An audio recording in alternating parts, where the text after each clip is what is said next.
Quiet on set, please. Quiet on. Nah, I'm just kidding. It's just you and me. Let's get back into our property pop-up and finish off adding our data to our database. Right now, we have no way of capturing the data. And in fact, on this first section we did here, we don't have a way to capture which property they select. We didn't give it any functionality. So let's add a state variable. So we'll come to edit. We'll come up to our eye icon.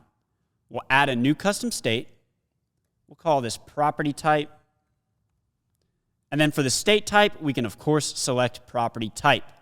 So we'll create. And, of course, for this one, we'll leave the default value 0 or null. So let's give it a none. And we can close that. Let's come now to our cell. And we're going to edit the workflow. What we're doing here is setting the state based on what display type they click. So we'll add an element action. We'll set the state. For the element, we'll select that repeating group property type. And then for the custom state, you can see our property type appear right here.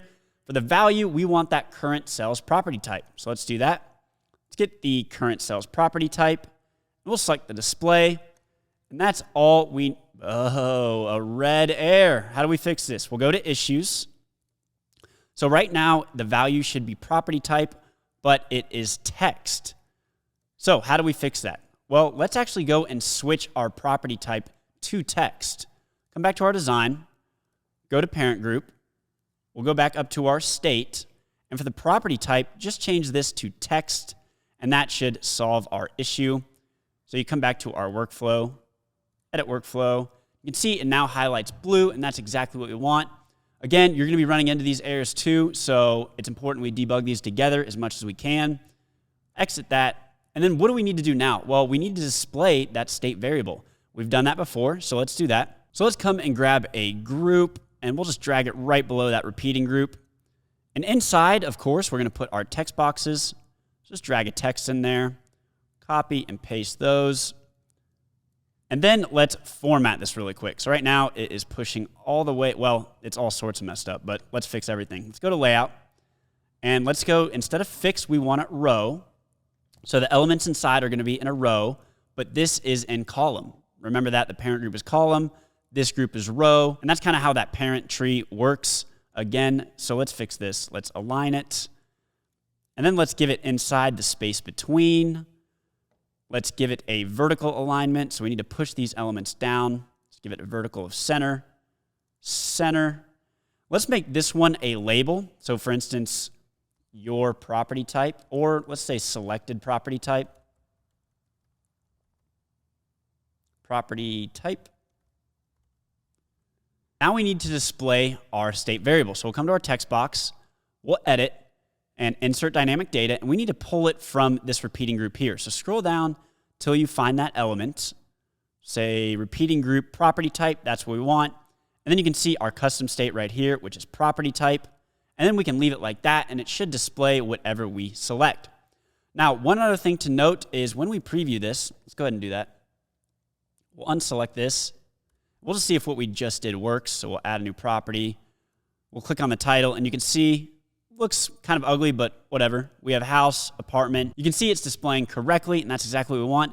Notice when I scroll down on the page, though, this looks horrible. Like, we don't want this to drag all the way down. We want a scroll bar to appear.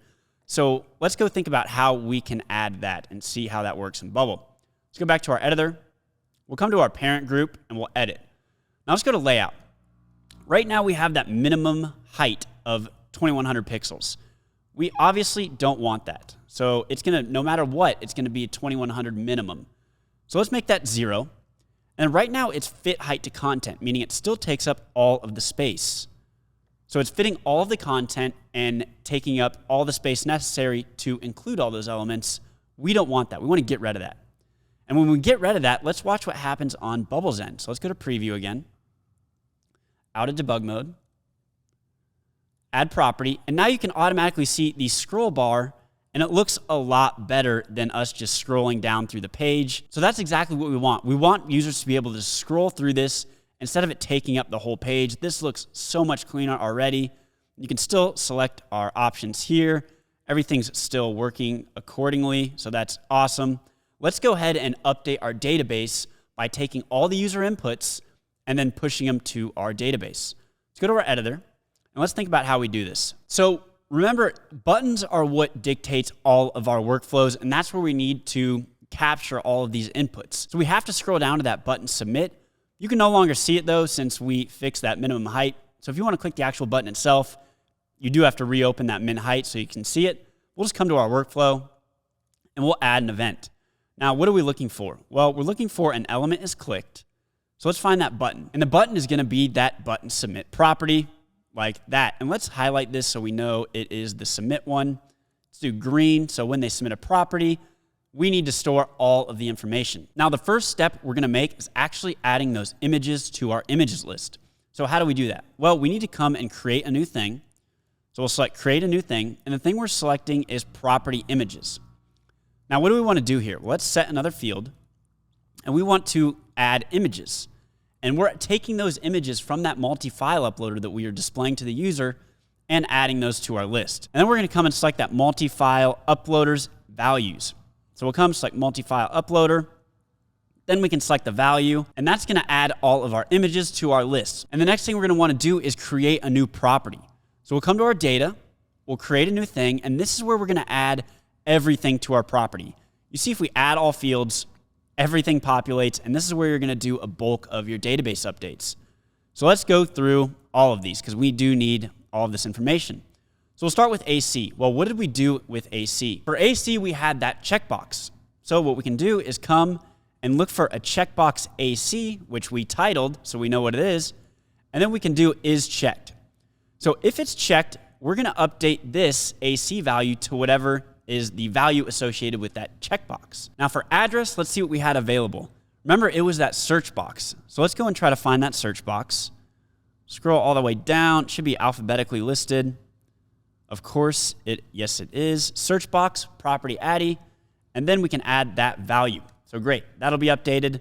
Let's add the adult count. And remember, that was an input as well. Let's go and select our input, number of adults, the value the user inputs. We can update that. Same for bathroom count and bedroom count. We're going to do the same thing. Come and select your input number of bathrooms, the value, bedroom count. Again, same thing. Input the rooms, value. For categories, it's going to be a little bit different because we're adding a list. So it's going to give you that option already. It knows it wants a list. So we're going to add a list. And then we're going to add the multi drop-down category. So we'll come select, look at it, automatically knows that we can't use the file uploader in our categories. Super helpful. Let's come and find our multi drop-down A and then the value of that. Now for child count, we're again going to do the same thing. It's going to be that input. Let me scroll this up so you can see. Input, number of children and their value. Description, similar thing. Input and the description. Yep, property description, and then the value. For images, this is where we're going to do the result of our step one. That's why we set up that step one. So result of step one, then we can just close out of that, and that will update our images appropriately. Now we have our kitchen, and our kitchen was, again, a checkbox. So let's come checkbox kitchen is checked. Then we'll go ahead and update that kitchen value. PPN is price per night, and I believe we had an input for that. So input PPN, their value. Now for the property space, remember we did those radio buttons. Let's come and select our radio buttons. Where are they hiding at? Radio button A, and then we'll select the value. And that's all you need for that. Then for property type, we want that state variable. So we need to go and get that state variable. So let's select that repeating group that stores that state variable. So repeating group property type. And then we'll select that property type and simply update. So you can see we're getting this error. Now, we did something earlier that we probably shouldn't have done, but we did it anyways because it was a simple fix. But now you see you run into other problems down the road. So we need to go back through this and see what we did wrong. So right now, this value should be property type, but it's a text. And if you go to our database and you look at property, you can see the property type should be property type. That means we shouldn't change it on the front end UI to allow a text. Even though I thought it'd be a quick fix and we can get around it, we cannot. So now we have to go back through and see what the solution would be. Well, let's come back to our design. Let's go to where we set that state variable. So we come up here to the variable where we said it could be a text. It cannot. So we'll do property type. And now we're going to get errors when we do that. So you see a couple issues popped up. Now you can just select these and we can go fix them one by one. So dynamic data in text boxes must be printable as text, but instead it's a property type. So that's the first thing we have to do. Fix this repeating group's property type to be a text. The way to do that is simply add the display attribute, as that is the text it's looking for. Now you see we get this other error in our backend workflows. And you can see we're displaying a text, but it should be a property type. How do we do that? Well, the reverse. Let's get rid of that display. Let's just select current sales property type.